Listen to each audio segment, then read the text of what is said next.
जी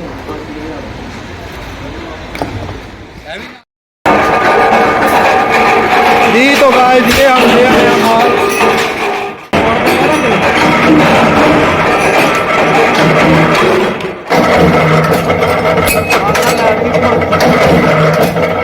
अस्सलाम वालेकुम, की हाल चाल है? ठीक ठाक हो सज्जनों ते मित्रों ते भैनों ते भराओ।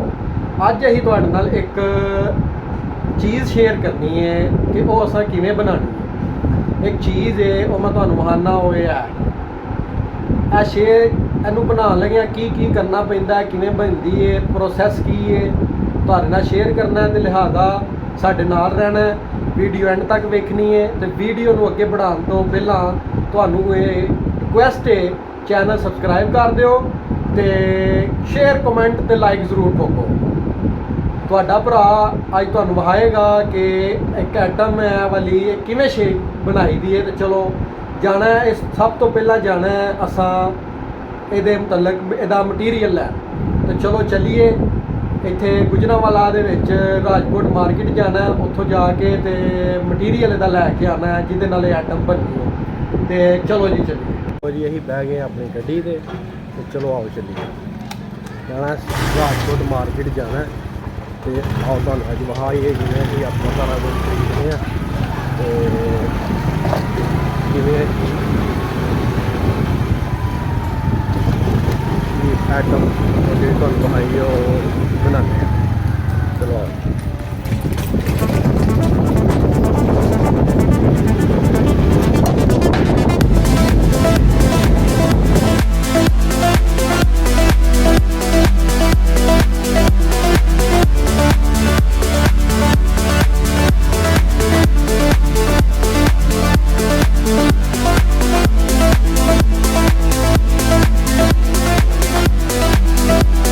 सज्जनों तो मित्रों ही पहुँच गए हैं राजकोट मार्केट गुजरांवाला दे विच। जाना है असां इत्थों चादर लैनी है, चादर लैके तो फिर असीं अपनी फैक्ट्री लैके जावांगे तो फिर तुहानूं विखावांगे कि असीं आइटम किस तरह तैयार करेंगे। जा रहे हैं अपने चादर लैण वास्ते।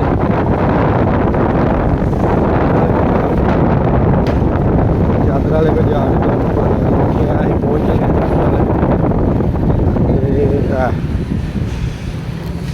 आए जे चादर वाले को जनाब इत्थों लेने इन्हों को चादर।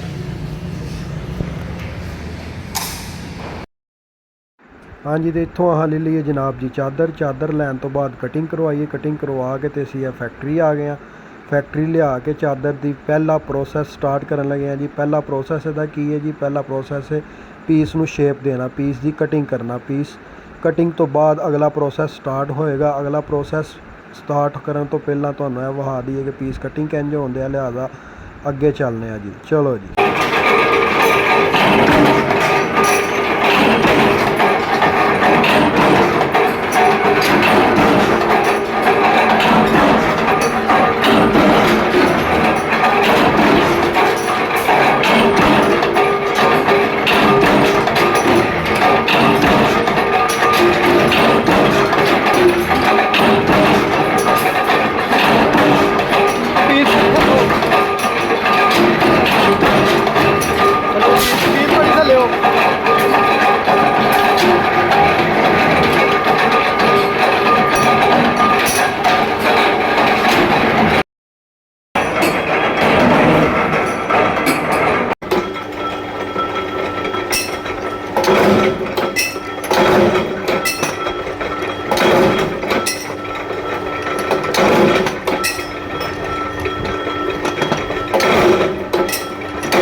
ਨਾਲ 50ਵਾਂ ਸੈਕਿੰਡ ਦੀ